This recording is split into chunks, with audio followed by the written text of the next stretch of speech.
اعوذ باللہ من الشیطان الرجیم بسم اللہ الرحمن الرحیم الحمد للہ الذی لا یبلغ مدحتہ القائلون ولا يحصي نعماءه العادون ولا يؤدي حقه المجتهدون الذي ليس لصفته حد محدود ولا نعت موجود ولا وقت معدود ولا أجل ممدود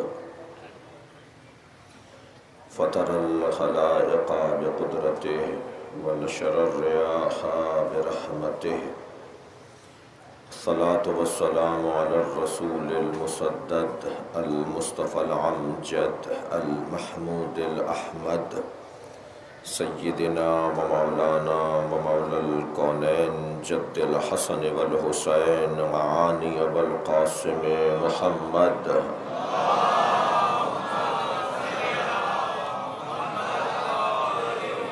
وآله الطيبين الطاهرين المعصومين الذين قال الله إنما يريد الله ليذهب عنكم الرجس أهل البيت ويطهركم تطهيرا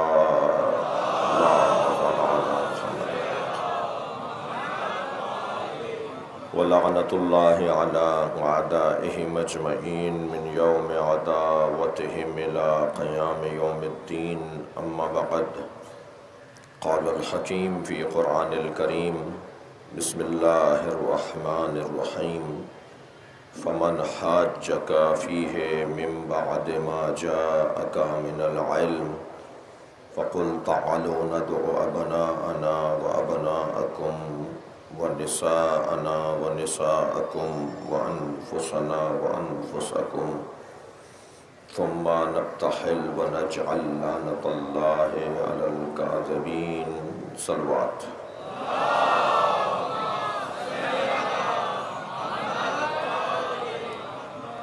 سورہ آل عمران آیت نمبر 61۔ اللہ عظمت مولا کائنات کا ایک باب روشن کر رہا ہے۔ فضائل اور مناقب کے باب میں یہ آیت سرداری کرتی ہوئی نظر آتی ہے۔ فمن حاجک فیہ من بعد ما جاءک من العلم، اے میرے حبیب، حجت دلیل آ جانے کے بعد بھی اگر کوئی بحث مباحثہ کرے، کٹ حجتی اور الجھنیں ڈالے، تسلیم نہ کرے، تو ان سے کہہ دو کہ ہم اپنے بیٹوں کو لاتے ہیں، تم اپنے بیٹوں کو لاؤ، ہم اپنی بیٹیوں کو لاتے ہیں، تم اپنی بیٹیوں کو لاؤ، ہم اپنے جیسوں کو لاتے ہیں، تم اپنے جیسوں کو لاؤ۔ ثم نبتہل، اور اس کے بعد مباہلہ کریں گے، اللہ سے کہیں گے کہ جھوٹا جو بھی ہو اس پر عذاب آ جائے۔ نبی کی صداقت پر، یعنی یہ آیت جہاں جناب زہرا کی عظمت پر ہے، جہاں حسن حسین علیہم السلام کی فضیلت پر ہے، جہاں مولا کائنات کی عظمت کی آیت ہے، وہاں یہ گواہی ہے نبی کی نبوت کی۔ ہم لے آتے ہیں اپنے خاندان کو، اور پھر جو بھی سچا ہوگا وہ سچا ہوگا، اور جو جھوٹا ہوگا اس پر اللہ کی لعنت ہوگی۔ بہت ہی دو اور دو چار کی بات ہے، انتہائی مبارک اور محترم مجمع میرے ساتھ ہے۔ ایک جملہ کہہ کے آگے بڑھوں گا، جس کے ساتھ اللہ ہو پھر اس کے ساتھ کوئی بھی نہ ہو وہی رہتا ہے۔ یہ کتنا واضح پیغام کہ ہم میدان مباہلہ میں اللہ سے کہیں گے جو جھوٹا ہے اس میں لعنت کر دے۔ اطمینان قلب مصطفیٰ خود دلیل نبوت مصطفیٰ ہے۔ جانتے ہیں کہ میں نبی ہوں، اور وہ تو جانتے ہیں کہ وہ نبی ہیں۔ جو گواہ بن کر آیا ہے اس کی عظمت کتنی ہے۔ دیکھیے اللہ نے سورہ مبارکہ رات کی 47ویں آیت ذرا لے لیجئے کچھ دیر کے لیے. میں تمہیدی بیان سے گزر رہا ہوں. مجھے آج 8 محرم کو مولا کی شجاعت اور بہادری پر کچھ دیر غور کرنا ہے. علی کے میدان میں اترنا، علی کا تلوار چلانا. صلوات پڑھیں ذرا محمد و آل محمد.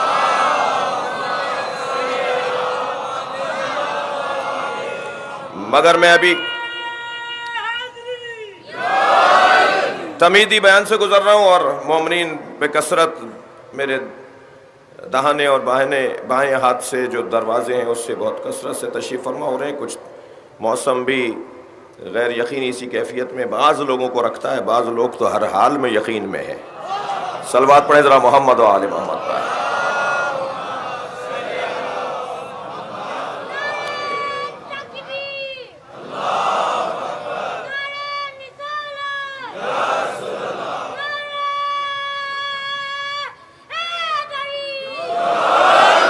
پروردگار عالم نے سورہ مبارکہ رات کی اس 47ویں آیت میں ان لوگوں کو جواب دینے کے لیے کہ جنہوں نے کہا کہ آپ بھیجے ہوئے رسول نہیں ہیں، یعنی نبی کی نبوت کا انکار کرنے والوں کو جو دلیل دی ہے نا کہ یہ میرا مصطفیٰ نبی ہے، اس کے اوپر جو دلیل دی ہے اس میں ارشاد فرمایا وَيَقُولُ الَّذِينَ كَفَرُوا لَسْتَ مُرْسَلًا.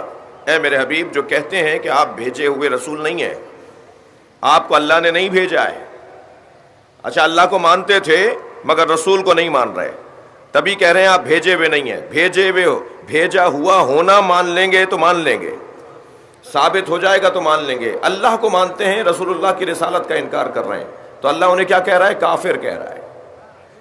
وَيَقُولُ الَّذِينَ كَفَرُوا لَسْتَ مُرْسَلًا. جنہوں نے کفر اختیار کیا وہ کہتے ہیں کہ آپ بھیجے ہوئے رسول نہیں ہیں، بھیجا ہوا مانیں گے، یہ اللہ کو مانتے ہیں. یہ بس یہی فرق ہے شیطان میں اور مسلمان میں. شیطان اللہ کو مانتا ہے مگر رسول اللہ کو نہیں مانتا، اور مسلمان کہتے اسے ہیں جو اللہ کے ساتھ رسول اللہ کو بھی مانتا ہو. اب اس بیان کے اوپر اللہ نے یا میرے حبیب ان سے کہہ دو کہ جو تمہارا انکار کر رہے ہیں، کہہ رہے ہیں آپ بھیجے ہوئے نہیں ہیں، کہہ دو کفا باللہ شہیدن بینی و بینکم ومن عندہ علم الکتاب. اللہ میری رسالت پر گواہی کے لیے کافی ہے.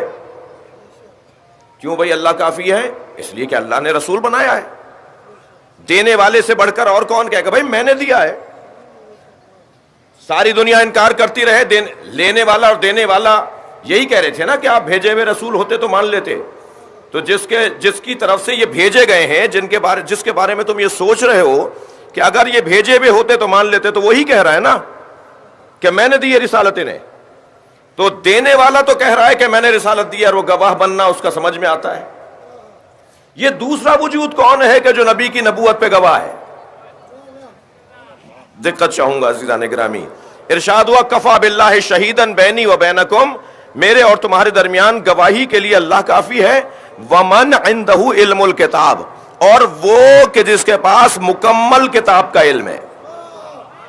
یہ کون ہے کہ جس کے پاس مکمل کتاب کا علم بھی ہے اور وہ اس بنیاد پر اللہ کے نبی کی نبوت پر گواہ ہے؟ دلائل اور بحث تو بڑی حسین ہے، یہ وادی بڑی لطیف ہے، مگر صرف ایک جملہ کہہ کر میں اپنے مضمون کی طرف پلٹوں گا.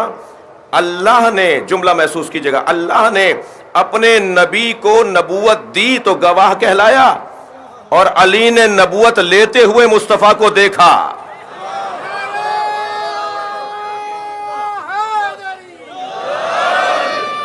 میں اور علی ایک نور سے بنائے گئے دو وجود ہیں. یہ حدیث تو سب نے سنی ہے مگر پوری نہیں سنی، یا پوری بیان نہیں ہوتی زیادہ تر. کنت نبیا وآدم بین الماء والطین، یہاں تک رک جاتا ہوں میں. نبی نے فرمایا میں اس وقت بھی نبی تھا جب آدم آب و گل کی درمیانی کیفیت میں تھے. حدیث یہاں مکمل نہیں ہوئی ہے. ارشاد ہوا کنت نبیا وآدم بین الماء والطین، میں اس وقت بھی نبی تھا جب آدم آب و گل کی درمیانی کیفیت میں تھے. وعلیا ولیا وآدم بین الماء والطین، اور علی اس وقت بھی ولی تھا جب ابھی آدم کا وجود ہی نہیں تھا.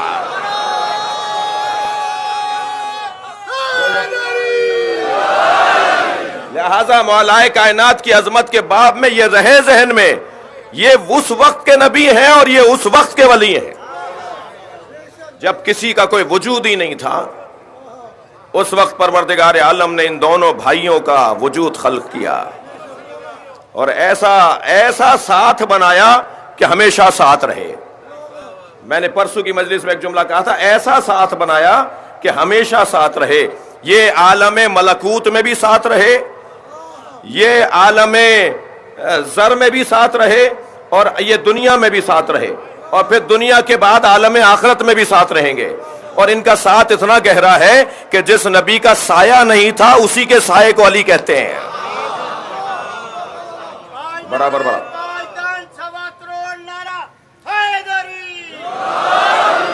تمام تر عظمتیں اور فضیلتیں بے نام پنجتن اللہ نے اس آیت میں قرار دی. اے میرے حبیب ان سے کہہ دو کہ ہم اپنے نفسوں کو لاتے ہیں. جناب مودودی صاحب اور جناب اسحاق مدنی صاحب اور بہت سارے ہمارے محترم بزرگ علماء اہل سنت ترجمے میں کہتے ہیں کہ ہم خود آتے ہیں تم بھی آ جاؤ. نبی نے فرمایا ہم بھی آتے ہیں تم بھی آ جاؤ. انفسنا وانفسکم، ہم آتے ہیں تم بھی آ جاؤ. تو ہم آتے ہیں کی جگہ تو نبی ہیں خود، پھر مولا کائنات کس کی جگہ پر ہے؟ پھر ترجمہ کیا کہ نہیں ہم اپنے جیسوں کو لاتے ہیں تم اپنے جیسوں کو لاؤ. تو سرکار خود تشریف لائے اور اپنی جگہ کے عنوان پر، اپنے جیسے کے عنوان پر مولا کائنات کو لے کر آئے. دیکھیے میں آج کے مضمون کو ایک اور مختصر سی تمہید سے کچھ مرتب کرنا چاہوں گا. قرآن مجید میں سورہ نساء اور سورہ توبہ اور سورہ تحریم، ان تین سوروں میں دو آیتیں ہیں، یعنی سورہ توبہ اور سورہ تحریم میں ایک آیت ارشاد ہوا یا ایھا النبی جاہد الکفار والمنافقین، اے میرے نبی کافروں اور منافقوں سے جہاد کرو. یہ سورہ توبہ اور سورہ مبارکہ تحریم میں. سوال یہ ہے کہ نبی نے تو ساری زندگی کبھی تلوار کو ہاتھ ہی نہیں لگایا، اور حکم پیغمبر نبی کو اللہ کا حکم یہ ہے کہ کافروں اور منافقوں سے جہاد کرو. اچھا چلیں آئیے فاروق ستار صاحب تشریف آئیے، وقار بھائی تشریف صحیح بیٹھے ہیں آپ، ایک صلوات اور ہدیہ کریں، ایک نبی کی ذات پر صلوات.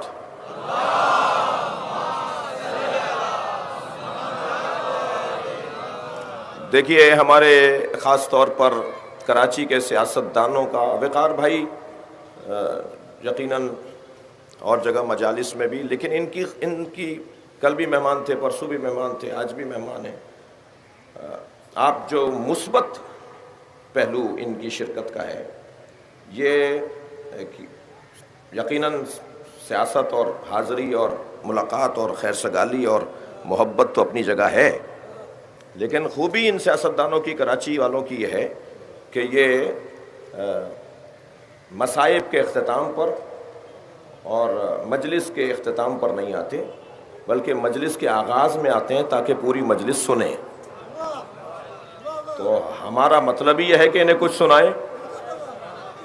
صلوات پڑھ لیں ذرا محمد و آل محمد پر. اچھا سب مل کر صلوات نہیں پڑھ رہے.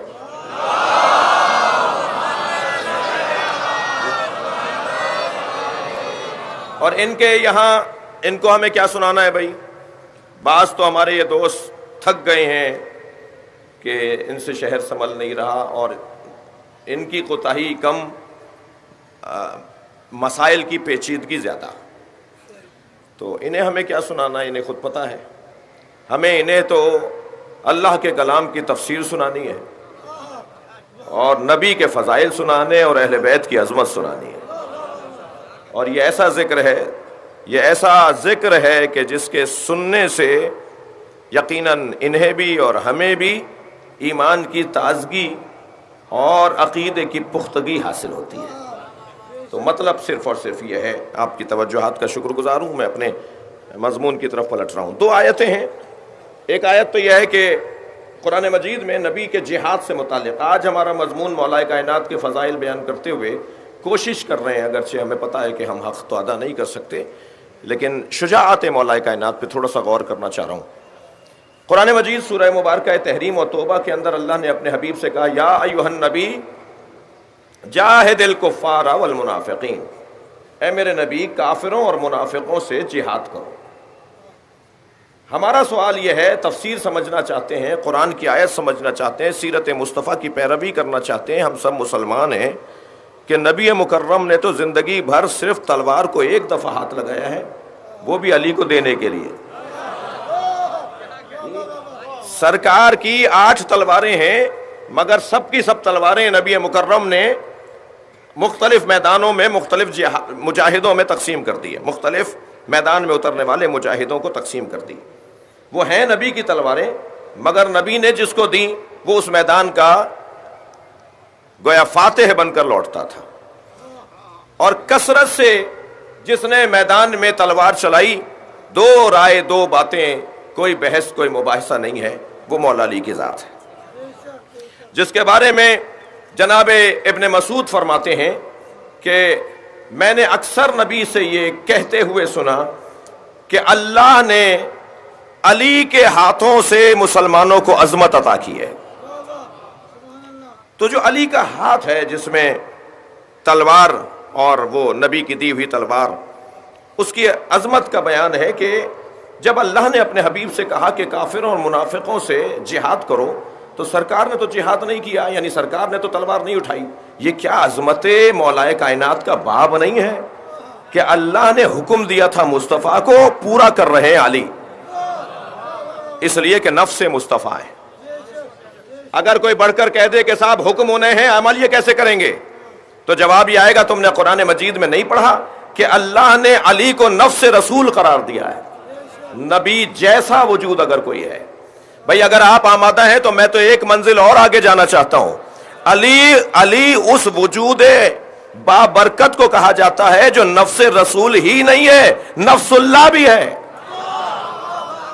شب ہجرت نبی کے بستر پہ سو کر جس نے اپنا نفس اللہ کے حوالے کر دیا ہو اور اللہ سے مرضیوں کو خرید لیا ہو، وَمِنَ النَّاسِ مَن يَشْرِي نَفْسَهُ ابْتِغَاءَ، صلوات پڑھیں گے محمد و آلہ۔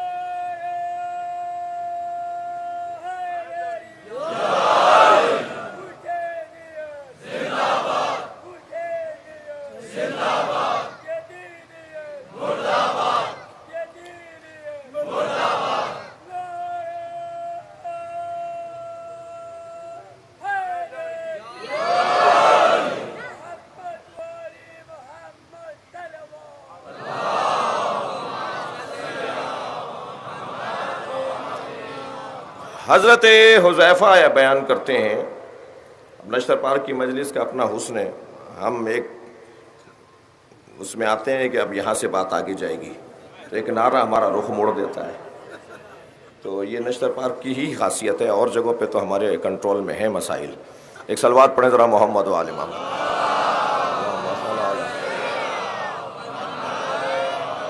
حضرت حذیفہ بیان کرتے ہیں کہ میں حضرت ابو بکر کے ساتھ بیٹھا ہوا تھا، مجمع میں ایک شخص کھڑا ہو گیا، دقت چاہوں گا، اور اس نے آواز دے کر کہا کہ میں بنی مخزوم کا رہنے والا ہوں، بہت مسافت طے کر کے آیا ہوں، سرکار کا ایک دفعہ وہاں سے گزر ہوا تو سرکار کے فرمانے پر، آپ کے حکم پر میں نے ایک نادار کو، ایک فقیر کو کچھ کھجوریں دی تھیں، تو نبی نے اس وقت مجھ سے کہا تھا جب تم مدینے آؤ گے تو جتنی تم نے دی ہیں اتنی ہم بھی تمہیں دیں گے۔ اب میں سرکار کی خدمت میں حاضر ہوتا نہیں آ سکا، اور اب آیا ہوں تو نبی کا وعدہ ہے، کون پورا کرے گا؟ بعض مسلمانوں نے سمجھایا کہ بھئی نبی کی رحلت ہو گئی، کون پورا کرے گا؟ نبی ہو تم آتے، تم نبی سے وعدہ پورا، کہا نہیں، مجھ سے نبی نے وعدہ کیا ہے کہ مدینے آؤ گے تو میں تمہیں اتنی ہی دوں گا جتنی تم نے دی ہے۔ یہ مسئلہ کچھ دیر چلتا رہا عزیزو. اسے تاریخ خلفاء میں ابن سیوطی نے، مختلف علماء اہل سنت نے بھی اس حسین داستان کو لکھا ہے. کچھ دیر تک یہ مسئلہ چلتا رہا. جب مسئلہ تھوڑا سا اور پیچیدہ ہونے لگا، یعنی وہ اصرار اور شدت سے بات کرنے لگا کہ مجھے تو نبی کے وعدے پر عمل چاہیے، تو حضرت ابوبکر نے فرمایا علی کو بلاؤ. مولا کچھ فاصلے پر تھے. جب مولا کو بلایا گیا تو حضرت ابوبکر نے فرمایا علی، نبی نے ان سے وعدہ کیا تھا کہ جتنی کھجوریں انہوں نے وہاں نبی کے کہنے پہ دی تھیں، اتنے ہی یہ مدینے آئیں گے تو نبی انہیں دیں گے، یہ وعدہ پورا کرو. مولا نے وہاں کھجور کا انتظام کروایا اور پھر چند مشت کھجوروں کی مٹھیاں اس کے دامن میں ڈال دی. تو اب یہ کون سی بات تھی بھائی؟ ایک صاحب نے کہا کہ صاحب یہ کام تو پہلے آپ بھی کر دیتے جو علی نے کیا ہے. حضرت ابوبکر سے کہا کہ یا حضرت یہ کام تو آپ بھی کر دیتے جو ابھی علی نے کیا ہے. علی کو بلا کر یہ منظر کیا منظر ہے؟ کہنے لگے جب میں غار میں نبی کے ساتھ تھا شب ہجرت تو ساری رات یا اللہ کی بات ہو رہی تھی یا علی کی بات ہو رہی تھی. بھائی سنیے گا، صلوات پڑھے محمد و آل محمد.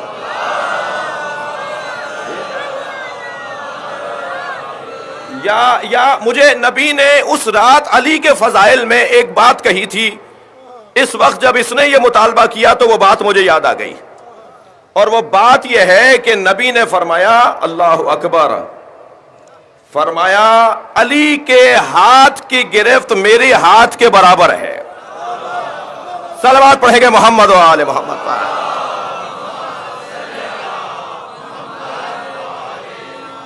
میرا اور علی کا ہاتھ عدل الہی میں مساوی ہے. اے نبی کافروں اور منافقوں سے جنگ کرو. سرکار نے منافقوں سے جنگ کی. اگر کافروں سے جنگ تصور کر بھی لی جائے اس معنی میں، سرکار نے منافقوں سے جنگ، منافق تھے ہی نہیں، جنگ ہوئی نہیں. منافق تھے، جنگ نہیں ہوئی، اور حکم الہی ہے بھئی ہے. تو میں کسی اور جنگ پر زیادہ بات نہیں کروں گا، خیال خاطر کو کہیں ٹھیس نہ پہنچ جائے، مگر کم سے کم جنگ نہروان کے بارے میں تو سارے مسلمانوں کا عقیدہ ہے کہ وہ منافق تھے. کس نے سوائے علی کے نبی کے اوپر آنے والے اس حکم کو عمل کر کے دکھایا؟ اللہ نے فرمایا میرے نبی منافقوں سے جنگ کرو. تو منافقوں سے جنگ کا ایک منظر جنگ نہروان ہے. سنی شیعہ سب کہتے ہیں کہ یہ لوگ تھے کلمہ پڑھنے والے مگر مسلمان نہیں تھے. تو ایسا بھی ہو سکتا ہے کوئی کلمہ پڑھنے والا ہو اور وہ مسلمان نہ ہو. اور یہ ایک دو ہزار نہیں، 4000 کی تعداد میں میرے مولا نے لوگ مارے ہیں. اور جب لوٹے ہیں جاتے وقت بھی علی سے کسی نے کہا کہ یا علی یہ جنگ بڑی خطرناک جنگ ہے. مولا نے جنگیں بہت لڑی ہیں مگر سب سے زیادہ حساس جنگ جنگ نہروان. ایک صاحب نے تو بڑھ کر کہہ دیا یہ جنگ آپ کی کامیاب نہیں رہیں گی، آپ اس جنگ میں ناکام لوٹیں گے، آپ کا ستارہ گردش میں نہ جائیے، کسی اور کو بھیج دیجئے. حضرت نے فرمایا تو ستاروں کو جانتا ہے؟ کہنے لگا میرا کام نجم شناسی ہے، میں منجم ہوں، میں ستاروں کو جانتا ہوں. تو حضرت اپنی گھوڑی پر بیٹھ چکے تھے، اتر آئے. فرمانے لگے بتا اس کے شکم میں نر ہے یا مادہ، پیٹ سے تھی وہ؟ کچھ نہیں پتا تھا. حضرت فرمایا تو آسمانوں کی باتیں کر رہا تھا، تو سامنے کی چیز نہیں بتا رہا. پھر فرمایا بتا اس کی سم کے نیچے کیا ہے، گھوڑی کے سم کے نیچے کیا ہے؟ اسے کوئی جواب نہیں آیا. حضرت نے فرمایا تو اوپر کی بات کر رہا تھا، تو زمین کو نہیں جانتا. سون مولا کا عظیم جملہ نہج البلاغہ میں بھی ہے، اور ابن ابی الحدید معتزلی سنی عالم دین نے بھی اس جملے کو لکھا ہے. وہ کہتے ہیں مولا نے فرمایا سون میں نے جنگیں بہت لڑی ہیں، جیسی کامیاب جنگ یہ لڑنے جا رہا ہوں ایسی لڑی نہیں ہے. اور میں ابھی بتا دیتا ہوں کہ میرے 10 نہیں مریں گے، ان کے 10 نہیں بچیں گے.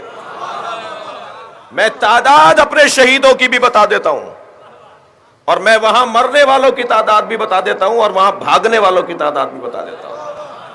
اور ایسا ہی ہوا جو تعداد علی نے، بعض روایات میں تو ہے کہ جب جنگ کے اندر پہنچے، میدان میں پہنچے، تو ایک صحابی، ایک محترم شخصیت جو وہاں یہ جملہ سن کر آئے تھے، قریب آ کے کہنے لگے مولا اپنے شہید ہونے والوں کے نام بتائیے. حضرت نے حتیٰ نام بھی بتائے کہ کون شہید ہوگا.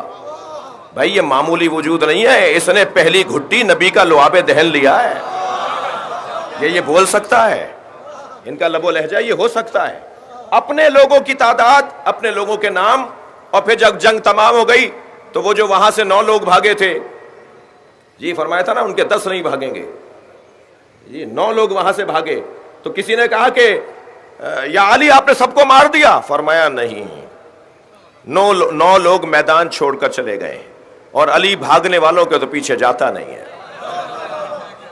اس لیے کہ جو بھاگ رہا ہوتا ہے اس سے زیادہ مجبور کون ہوگا، اور مجبوروں کے اوپر ہاتھ اٹھانا ویسے ہی علی کا کام نہیں ہے، علی والوں کا کام نہیں ہے، اور یہ فائدہ اٹھایا انہوں نے علی کے اس حسن کا اخلاق سے، اور بھاگ گئے۔ حضرت فرمایا کہ وہ بھاگ ہی نہیں گئے ہیں، بلکہ یہ فتنہ صلبوں میں رحموں میں منتقل ہو چکا ہے، اور ہر کچھ مدت کے بعد ایسے لوگ نکلیں گے جو اسی مزاج کے ہوں گے،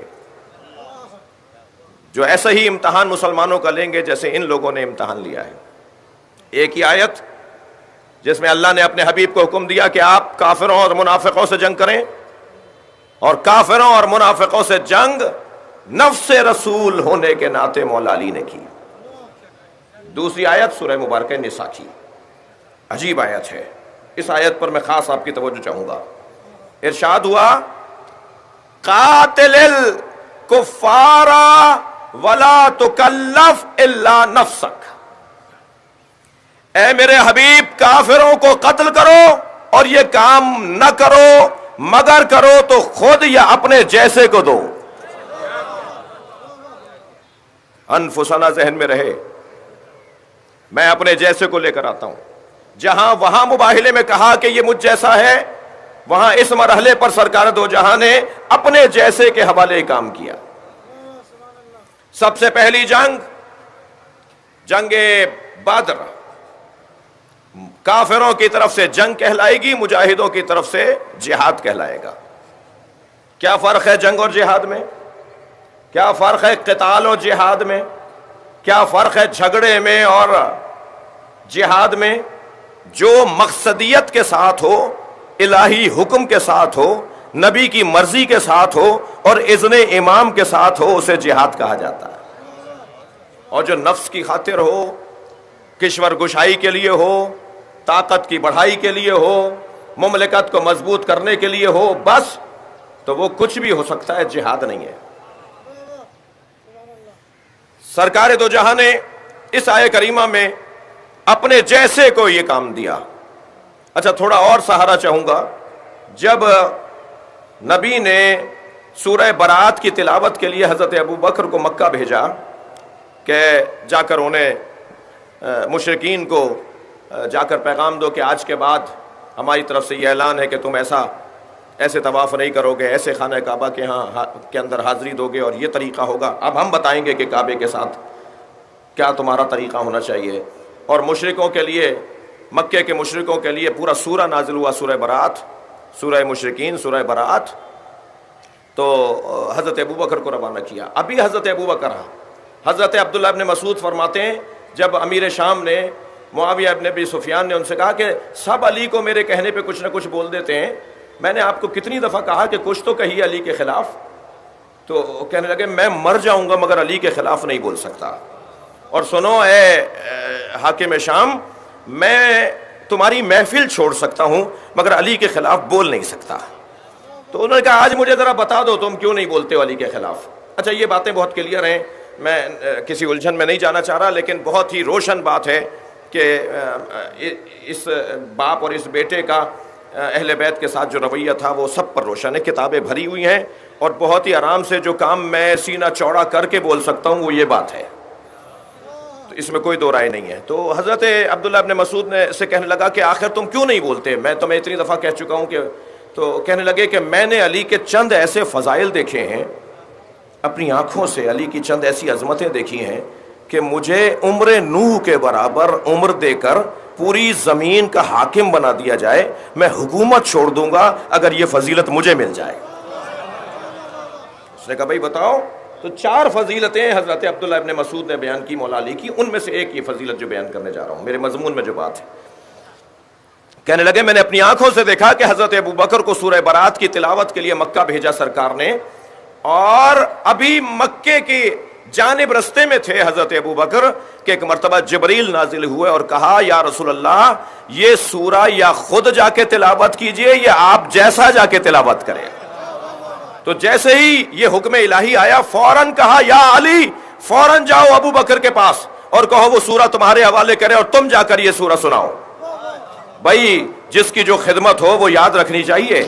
آدھے رستے میں حضرت ابو بکر سے جا کر مولا کائنات نے جب سورہ مانگا اور نبی کا پیغام پہنچایا، ایک چوں اور ایک چرا نہیں بولا حضرت ابو بکر نے، فوراً امانت علی کے حوالے کر دی، اور مولا نے جا کر میدان مکے کے اندر جا کر مشرکین کے سامنے وہ سورہ پیغام میں الہی کو جا کر سنایا۔ جنگ بدر سب سے پہلی جنگ ہے، 20 سال کے ہیں مولا علی، تھک تو نہیں رہے؟ 20 سال کی عمر ہے جنگ بدر میں مولا علی کی۔ کمال، میں کہتا ہوں کہ علی کی عظمت کا ایک حسین باب، 20 سال کی عمر میں علمدار لشکر اسلام، جبکہ 40 سال بڑے حضرت حمزہ وہاں موجود ہیں۔ اور جب میدان میں اترے مولا تو یہ بات پھیلائی گئی، یہ ہوتا ہے پھیلائی گئی کہ جوان ہے، بچہ ہے، 20 سال کے جوان بلا تشبیہ، مولا سے کسی کی تشبیہ نہیں ہے، بلا تشبیہ 20 سال کے جوانوں کو ذرا ذہن میں لے کے آئیے، صحیح طرح ان کے چہرے پہ داڑھی نہیں اترتی، ان کا چہرہ بتا رہا ہوتا ہے کہ بہت کم سن ہے، چہرہ پکار کے بتا رہا ہوتا ہے کہ کم سن ہے۔ 20 سال کے جوان ہیں اور میرے مولا نے 18 سرداروں کو مارا ہے۔ اچھا یہ بات پھیلائی گئی مشرکوں کے درمیان اور مسلمانوں کے درمیان کہ یہ تو بہت نوجوان ہیں، ان سے تو سینئر موجود ہیں، ان سے تو بڑے موجود ہیں۔ اچھا یہ والا قصہ صرف نبی کے بعد ہی نہیں دہرایا گیا ہے۔ تو مولا نے جب میدان میں اترے تو ایک رجس میں 2 مصرے مولا کے میں آپ کو ہدیہ کر رہا ہوں۔ جب میدان بدر میں مولا کائنات اترے ہیں جہاد کرنے کے لیے تو رجس پڑھتے ہوئے 2 جملے مولا کے، 2 مصرے مولا کے فرماتے ہیں حدیث و اللہ اکبر بازلو آمین حدیث و سنی، خوب پھیلا رہے ہو کہ میں کم سن ہوں۔ صلوات پڑھے ذرا محمد و آل محمد۔ بھائی توجہ چاہوں گا مولا کائنات کے ان 2 مصروں پر۔ مولا نے شعر پڑھا میدان میں اتر کے جنگ بدر کے اندر، بازلو آمین حدیث و سنی، بار بار بول رہے ہو نا میری عمر کیا ہے، میرے بارے میں پوچھ رہے ہو، میرے بارے میں بتا رہے ہو کہ میں کم سن ہوں۔ بازلو آمین حدیث و سنی لمثل ھذا ولدتنی امی، مگر جان لو میری ماں نے اسی میدان کے لیے مجھے جنا ہے۔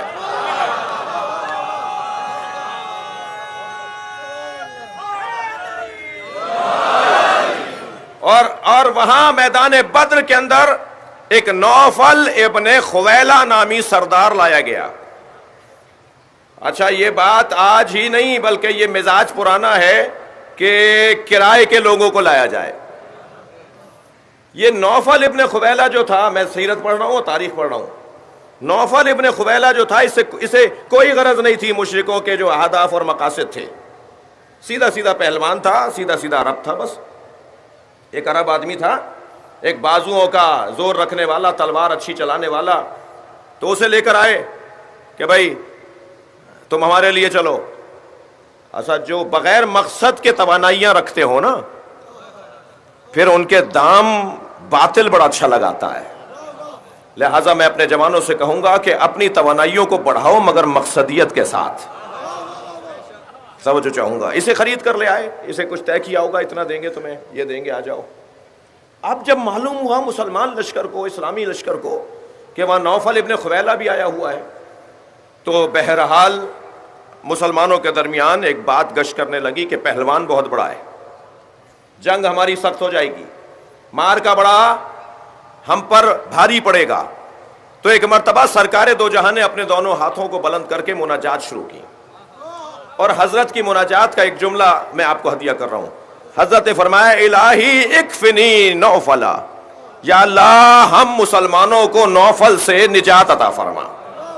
سرکار کی یہ دعا، مولا بہت عجلت سے گزر رہے تھے تلوار سنبھالتے ہوئے، میدان گرم ہو چکا تھا، میدان چل رہا تھا، مار کا گزر رہا تھا، مولا قریب سے گزرے تو دیکھا مصلی پر سرکار مناجات میں مصروف ہیں، اور آپ نے یہ جملہ کہا کہ یا اللہ ہمیں نوفل سے محفوظ فرما. تو سرکار چند قدم آگے گئے، مولا علی چند قدم آگے گئے اور ایک مجاہد سے پوچھنے لگے کہ نوفل کون ہے؟ بھائی ایسے سنیں گے تو میں پڑھ نہیں پاؤں گا. دشمن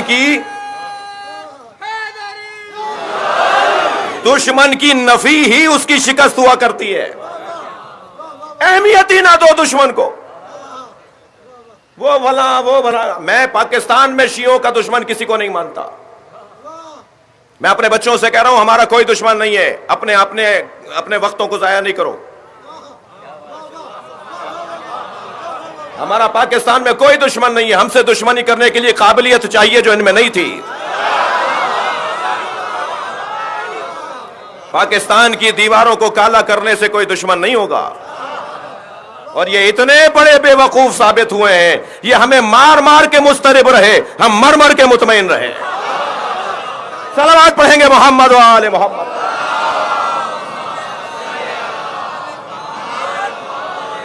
بھائی یہ تاریخی واقعات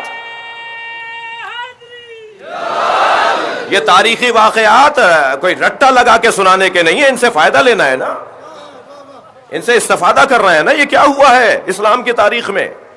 یہ میدان جہاد ہی نہیں ہے، میدان اخلاق علی بھی ہے، میدان سیاست علی بھی ہے. فرمایا نوفل کون ہے؟ یہی مار دیا نوفل کو. اہمیت نہ دے کر میرے مولا کائنات نے، میرے مولا علی نے وہیں دم گھوڑ دیا اس کا. یہ ہے کون نوفل؟ تو ایک نے کہا علی تم نہیں جانتے نوفل کون ہے؟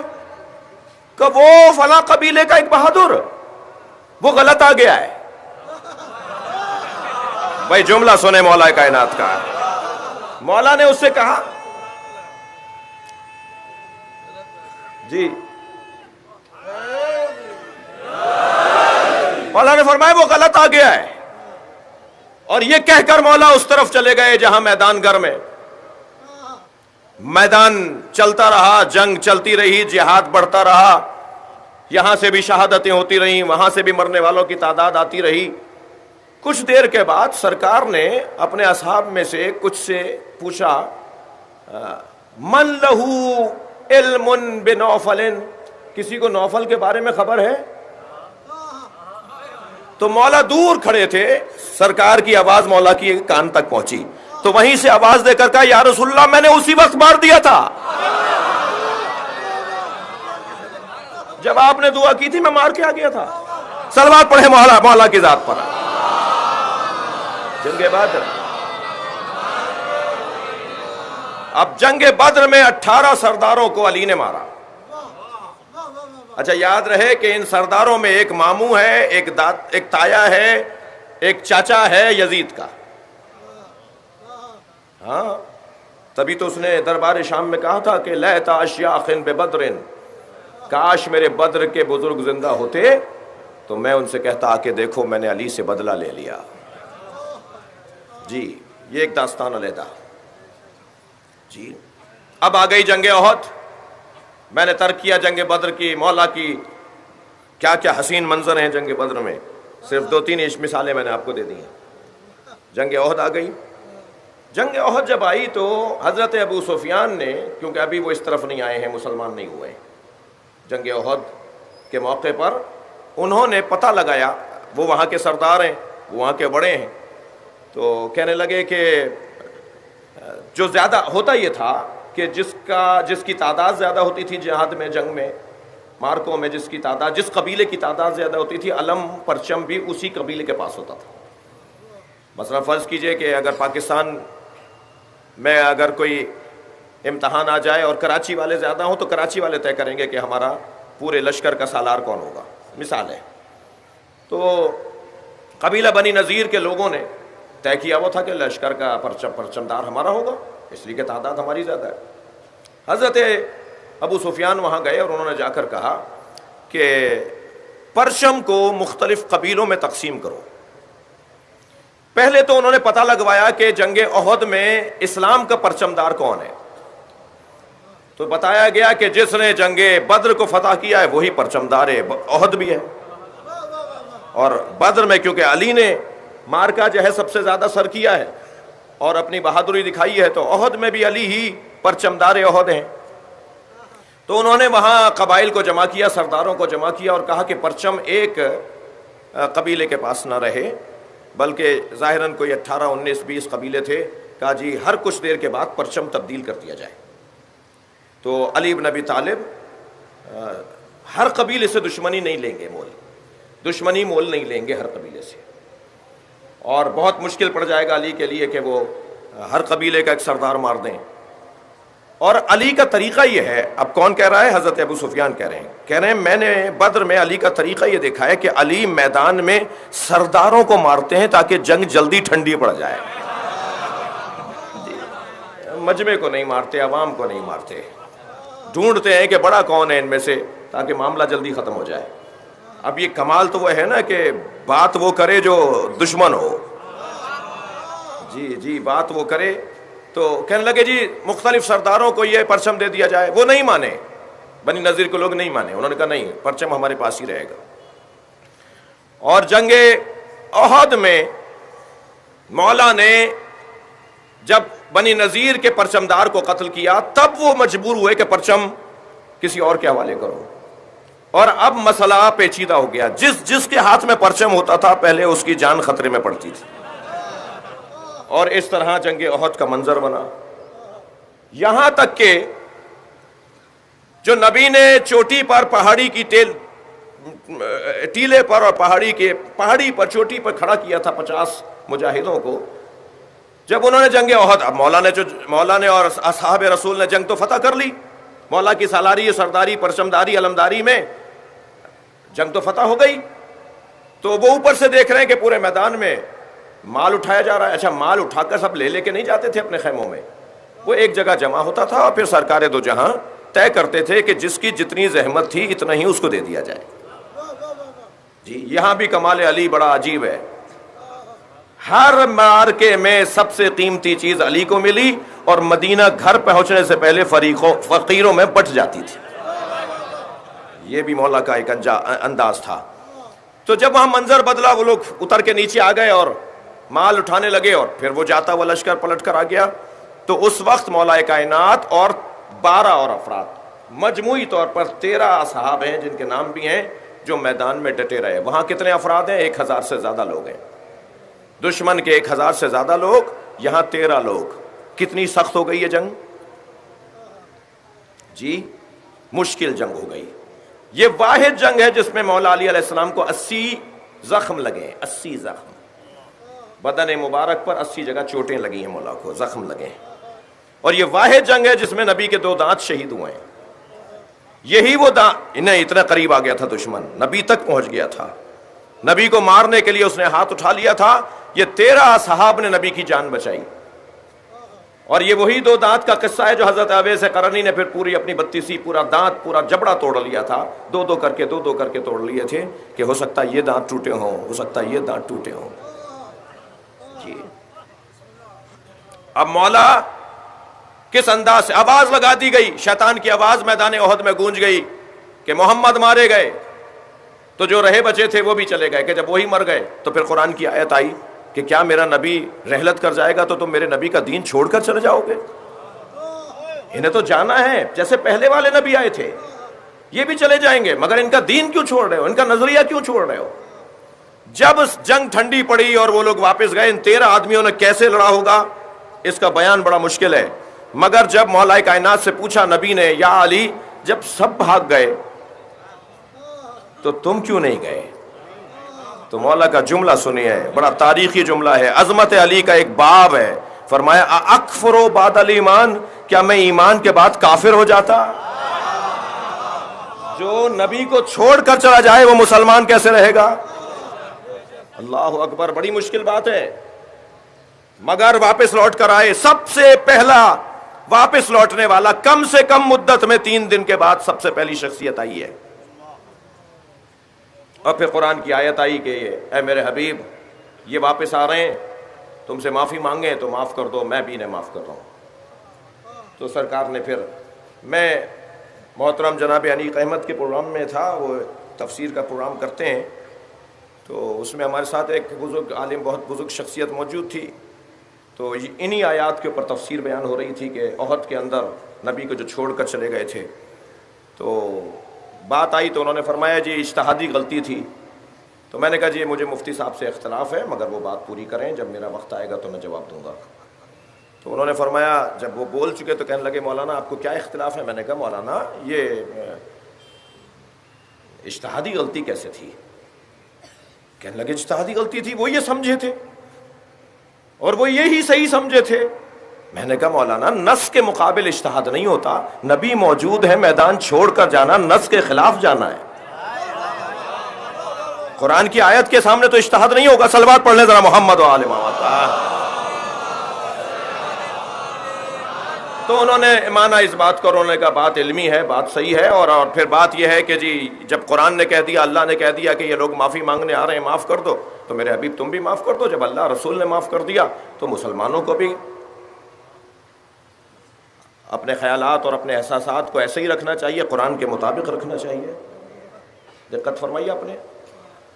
جنگ احد میں یہ ہوا. جنگ اب تیسری آ رہی ہے، جنگ خیبر. جنگ خیبر میں مولا علی نے مرہب کو مارا ہے. اور جب میدان میں گئے ہیں، اچھا خیبر کا تو یہ حضرت عبداللہ ابن مسعود فرماتے ہیں، وہ جو دوسری فضیلت میں نے اپنی آنکھوں سے علی کی دیکھی ہے، نبی نے فرمایا لَأُوتِيَنَّ رَایَةً غَدًا رَجُلًا كَرَّارًا غَيْرَ فَرَّارٍ يُحِبُّهُ اللَّهُ وَيُحِبُّ اللَّهُ. کل میں علم اسے دوں گا جو کرار ہوگا، غیر فرار ہوگا، میدان میں ڈٹنے والا ہوگا. اللہ اس سے محبت کرتا ہے، رسول اللہ اس سے محبت کرتا ہے.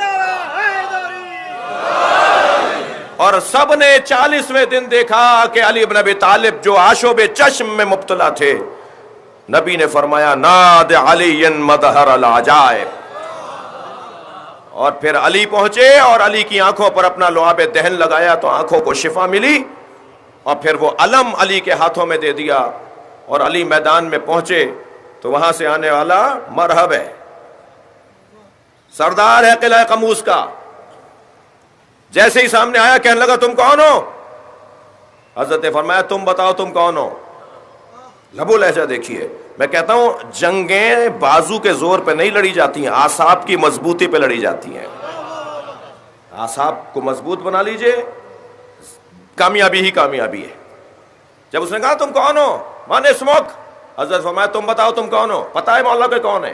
حیثیت بتا رہے ہیں. کہنا میرا نام سمتنی امیہ حیدر، سمتنی امیہ مرحبا، میری ماں نے میرا نام مرحب رکھا ہے. حضرت نے بے ساختہ فرمایا سمتنی امیہ حیدرہ، میری ماں نے میرا نام حیدر رکھا ہے. کہنے لگے حیدر ابو طالب کے بیٹے؟ فرمایا ہاں میں ابو طالب کا بیٹا ہوں. کہا میں تمہیں نہیں ماروں گا بچے ہو. مولا سے کہہ رہا ہے میں تمہیں نہیں ماروں گا بچے ہو. حضرت نے فرمایا میں تمہیں ماروں گا جوان ہوں. کہنے لگے بیٹا واپس چلے جاؤ، ایک دن تمہارے باپ نے اور میں نے فلاں قبیلے میں کھانا ساتھ کھایا تھا. ہم عربوں کا دستور ہے کہ ہم اگر ایک دسترخوان پر بیٹھ جائیں تو پھر ان کی اولادوں سے جنگ نہیں کرتے، واپس چلے جاؤ. حضرت امیر المومنین نے فرمایا میں تمہیں مارنے آیا ہوں. کہا تمہاری جرت ہے مجھے مارو گے؟ کہا میری جرت نہیں ہے، مجھے اللہ نے ید اللہ بنایا ہے، نبی نے اپنا جیسا بنایا ہے.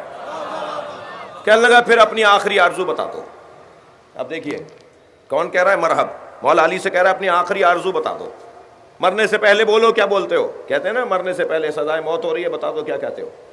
مولا نے کہا سب سے پہلی میری آخری آرزو یہ ہے کہ اسلام قبول کر لے.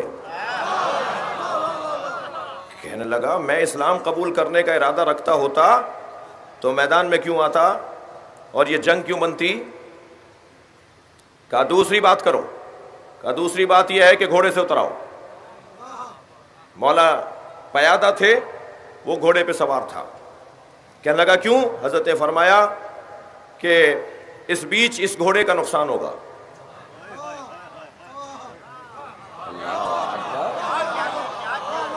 اللہ اکبر. ایک مرتبہ گھوڑے سے اترتے ہوئے اپنی تلوار کو ایسے گھما کر اس نے چاروں پیر گھوڑے کے کاٹ دیے. گھوڑے کے چاروں پیر کاٹ دیے مرحب نے. گھوڑا تڑپنے لگا. حضرت نے فرمایا تم نے ایک بے جان پر، ایک بے زبان پر بلا عذر زیادتی اور ظلم کیا ہے، اور اب سنو میں تمہارے مقابل ہوں. دوسرا وار تھا، وہاں سے پہلا وار ہوا، ادھر سے مولا نے ایک وار سے دفاع کیا، اور دوسرے وار پر مولا کائنات نے اس کے دونوں پیر کاٹ دیے. اور جب دونوں پیر اس کے گھٹنوں سے کٹے تو حضرت نے فرمایا یہ تو جواب تھا گھوڑے کا. صلوات پڑھے ذرا محمد و آل محمد.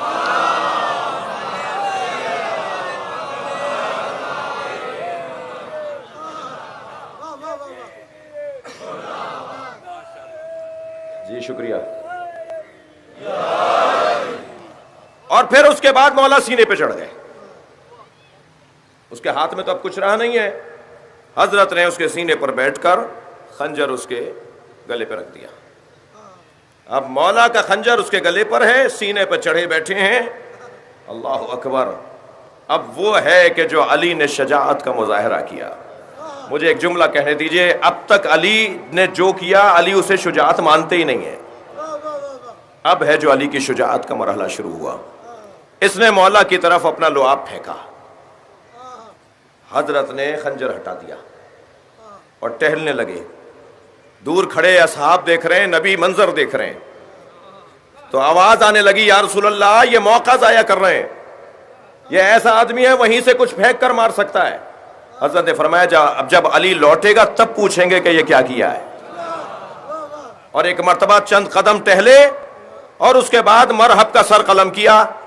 جب سر قلم کر رہے تھے تو اس نے آخری جملہ یہ کہا میرے کپڑے نہ اتارنا، میں اپنے قبیلے کا سردار ہوں، ذلیل نہیں ہونا چاہتا. جی. اور جب اس کی بہن آئی تھی نا اس کے لاشے پر، تو لاشا دیکھ کر کہا میں اپنے بھائی پر نہیں روں گی، اس لیے کہ مارنے والا مرد تھا. اللہ اکبر. کیا کچھ نہیں پہنے آیا ہوا تھا وہ قلعے کا سردار تھا، بڑا تھا. عزیزان گرامی، اور مولا نے اس کا سر اٹھایا اور نبی کی خدمت میں لا کے رکھا. جب پوچھنے والوں نے پوچھا کہ آپ نے یہ کیوں کیا، حضرت نے فرمایا جب اس نے ایسا کیا تو غصہ میرا مجھ پر غالب آ رہا تھا. اللہ اکبر. میں کوئی کام بغیر اللہ کے نہیں کرتا. میں اللہ کی عبادت میں اپنے آپ کو شامل نہیں کرنا چاہتا تھا. اور اس انداز سے میرے مولا نے، یہ جنگ خیبر ہے، خندق کا مرحلہ. اگر اجازت دیں تو صرف ایک مثال خندق کی دے دوں. بسم اللہ تو دو چار ہی کہہ رہے ہیں، کیا کروں؟ صلوات پڑھ لیں.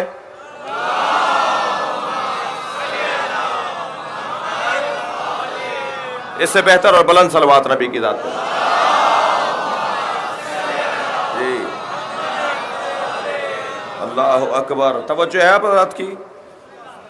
جنگ خندق کا مرحلہ بھی بڑا عجیب و غریب ہے. یہاں عامر ابن عبد ود ہے. میرے مولا نے عامر ابن عبد ود کو جس انداز سے مارا ہے اس کا پیغام بھی بڑا عجیب ہے. باب خندق میں کیا یہ فضیلت علی میں مکمل بات نہیں ہے کہ نبی نے فرمایا برد الایمان کلو الی الکفر کلے. مکمل ایمان مکمل کفر کے مقابل جا رہا ہے. اور خود سجا کر مولا کائنات کو جنگ خندق میں بھیجا. اور خندق کا مارکہ بھی علی بن ابی طالب نے خوب سر کیا عزیزو. اور نبی مکرم کی زبان مبارک پر آواز آئی کہ کون ہے جو علی کی کامیابی کی خبر سب سے پہلے مجھے سنائے گا. اللہ اکبر. ادھر علی بن ابی طالب نے عمر کو مارا اور پلٹ رہے ہیں. ادھر برابر میں کھڑے ہوئے سلمان نے کہا یا رسول اللہ علی کی کامیابی مبارک ہو. بعد میں کسی نے پوچھا کہ آپ نے علی کو دیکھا نہیں تھا اور آپ نے نبی کو کامیابی کی خبر سنا دی. کہ مسلمانوں کے چہروں کی خوشی بتا رہی تھی علی کامیاب ہو گیا. علی کی کامیابی پورے عالم اسلام کے لیے خوشی کا سبب. اس علی نے، بھائی دیکھیے ابھی صرف ایک اشارے تھے، اس علی نے جس نے شجاعت کے باب میں یہ مثالیں قائم کی ہیں، اس نے ایک شجاع بیٹا اللہ سے مانگا ہے، اور اس کی آرزو ہے کہ اللہ مجھے ایک شجاع بیٹا عطا کرے۔ اے بھائی عقیل، ایسا گھر بتاؤ جہاں میں شادی کروں جناب زہرا کی شہادت کے بعد، اللہ مجھے ایک شجاع بیٹا عطا کرے جو کربلا میں میرے حسین کے کام آئے۔ حضرت عقیل کیونکہ نسب شناس تھے، خاندانوں کے احوال سے زیادہ مشہور تھے اس شعبے کے اندر، اگرچہ مولا خود بھی جانتے تھے مگر ایکسپرٹ سے رجوع کرنا چاہیے، ماہر سے رابطہ رکھنا چاہیے۔ وہ علی کا پیغام حضرت عقیل نے فرمایا، بھائی قبیلہ بنی کلاب میں ایک بی بی، ایک خاتون جس کا نام فاطمہ کلابیہ ہے، اس کی شجاعت بہت مشہور ہے، اس کا باپ بھی بہت شجاع ہے، یہ خاندان پورا شجاع ہے۔ وہ غیر شادی شدہ ہیں، ان سے آپ عقد کیجئے تو یقیناً شجاعت نسلوں میں منتقل ہوگی۔ اور جب گھر میں آئی نا بی بی ام البنین، نام فاطمہ ہے لیکن جب مولا علی پکارتے تھے فاطمہ کہاں ہے تو یہ جناب زینب کی آنکھوں میں آنسو آ جاتے تھے، امام حسین کی آنکھوں میں آنسو آ جاتے تھے۔ تو مولا نے فرمایا، بعض کہتے ہیں کہ بی بی نے کہا، بعض کہتے ہیں لکھتے ہیں کہ مولا نے فرمایا، فاطمہ تمہارا نام ہم کنیت سے پکاریں گے، ابھی بیٹے ہوئے نہیں ہیں کہ بیٹوں کی ماں پکارتے ہیں۔ 4 بیٹے اللہ نے، اون، جعفر، عثمان، عباس، سب سے بڑے بیٹے حضرت عباس ہیں، پھر اون ہے، پھر جعفر ہے، پھر عثمان ہے۔ 4 بیٹے مولا کائنات کے، مولا عباس کے 3 بھائی۔ یہ ماں بڑے جگر والی ماں ہے۔ حضرت عباس سے اپنے بچوں سے کہا، بیٹا کبھی بھی حسین کو بھائی نہیں کہنا، کبھی بھی زینب کو بہن نہیں کہنا، تم ایک کنیز کی اولاد ہو۔ کنیز کی اولاد نہیں تھے مگر یہ سمجھا رہی ہیں، بتا رہی ہیں، خبردار انہیں مولا کہنا، زینب کو چھوٹی شہزادی کہنا، ادب اور احترام رہے، تم حسین کے نوکر ہو، تم حسین کے بھائی نہیں ہو۔ ہمیشہ ادب کیا، ہمیشہ احترام کیا۔ پیر چلنے لگے تو چلاتے ہوئے جناب زینب کہہ رہی ہیں، عباس تمہیں کربلا کے لیے بابا نے مانگا ہے۔ جناب ام البنین شیر دہی جب کر رہی ہوتی تھیں تو جو بات بار بار کہتی تھی، عباس تمہیں کربلا کے لیے مانگا گیا ہے۔ جو بچپن سے کربلا کربلا کربلا کربلا، جو کمسنی سے سن رہا ہو کربلا، جو تلوار تیز کرتا ہو، تیر چلانا سیکھتا ہو اور اسے یہ کہہ کر سکھایا جاتا ہو یہ کربلا کے لیے سکھایا جا رہا ہے، وہ کربلا میں کس امنگ کے ساتھ، کس جذبے کے ساتھ آیا ہوگا۔ جب 2 محرم کو کربلا میں پہنچے، مولا حسین نے زمین خریدی اور زمین خرید کر انہی کو ہبہ کر دی جن سے خریدی۔ شرطیں لگا دیں کہ پہلی شرط تو یہ ہے کہ یہ یہاں کاشت نہیں کرنا، ایک شرط یہ ہے کہ ہم جب مار دیے جائیں تو ہمیں دفنا دینا، اور تیسری شرط یہ ہے کہ جب میرے زوار میری زیارت کے لیے آئیں تو ان کا خیال رکھنا، وہ میرے چاہنے والے ہوں گے۔ آپ جاتے ہیں نا 40 پر، اس سال کچھ محرومی ہے، عالمی وبا ہے، احتیاط کر رہے ہیں۔ آپ نے دیکھا کہ عراقی کیسے آپ کو پکڑ پکڑ کے گھر لے جاتے ہیں۔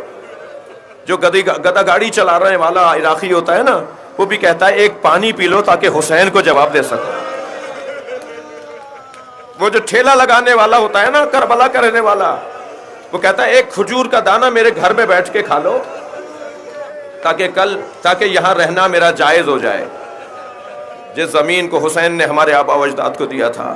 میں ابھی پچھلے دنوں کربلا جب گیا تو میں نے دیکھا کہ وہ اصلی کربلا کو دوبارہ سے خریدا جا رہا ہے، ہوٹلوں کو، مکانات کو دوبارہ خرید کر اصلی کربلا کو محفوظ کیا جا رہا ہے۔ بڑا صحن بنے گا، جتنی زمین امام حسین نے خریدی تھی تو جب مجھے معلوم، میں نے دیکھا کہ عمارتیں گر رہی ہیں اور اسے آہستہ آہستہ صحن بنا رہے ہیں، میں نے پوچھا تو بتانے لگے کہ ایسا ہو رہا ہے، امام کا حرم حضرت عباس اور امام حسین کے حرم میں جو نذرانے آتے ہیں اس سے پوری کربلا دوبارہ خریدی جا رہی ہے۔ تو میری آنکھوں میں آنسو آ گئے، کتنے کریم مولا ہیں، سن 61 ہجری میں بھی خرید کر انہی کو دے دی، اور اب 1400 سال بعد ان کی نسلوں سے دوبارہ پیسے دے کر لے رہے ہیں۔ اللہ اکبر۔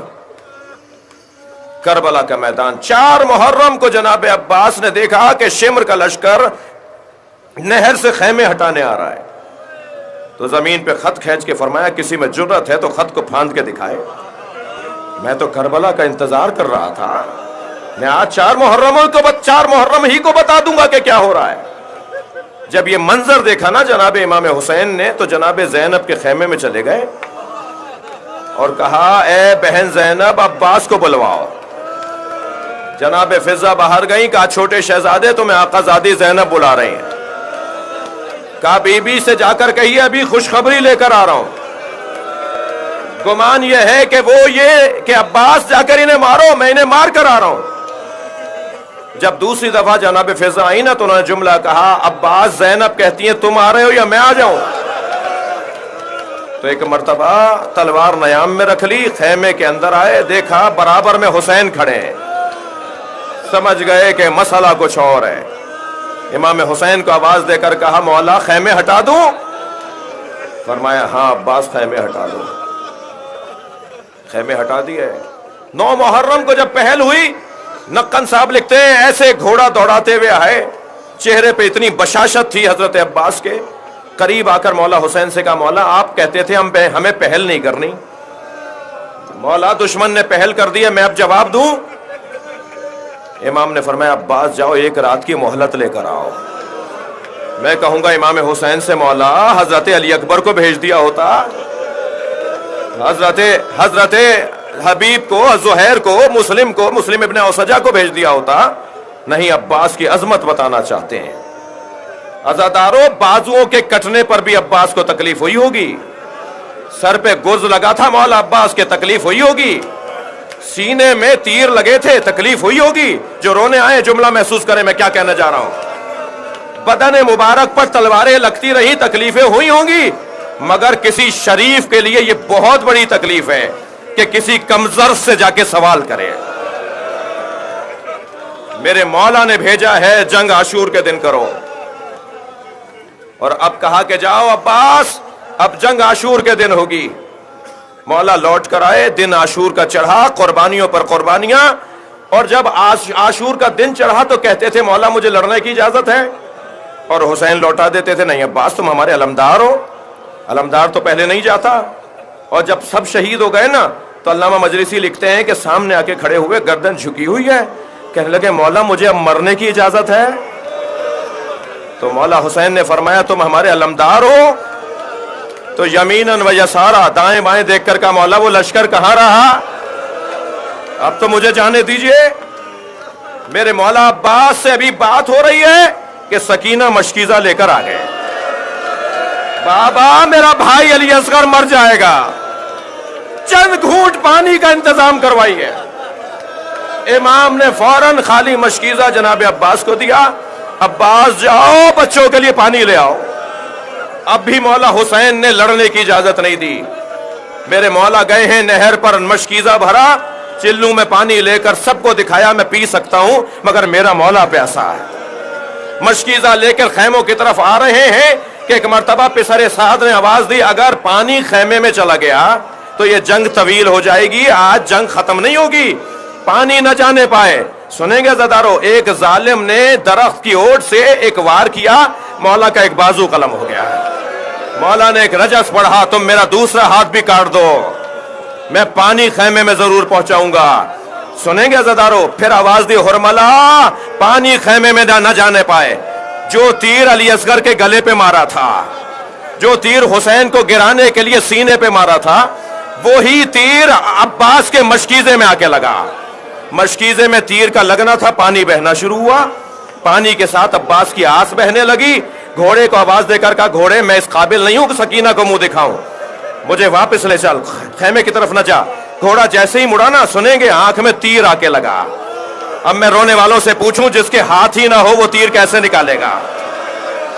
کہ ایک مرتبہ جھکے ہیں کہ گھٹنوں کے درمیان میں پھل لے کر جو رونے آئے ہیں آوازوں کو آزاد کریں گے. آج 8 محرم ہے.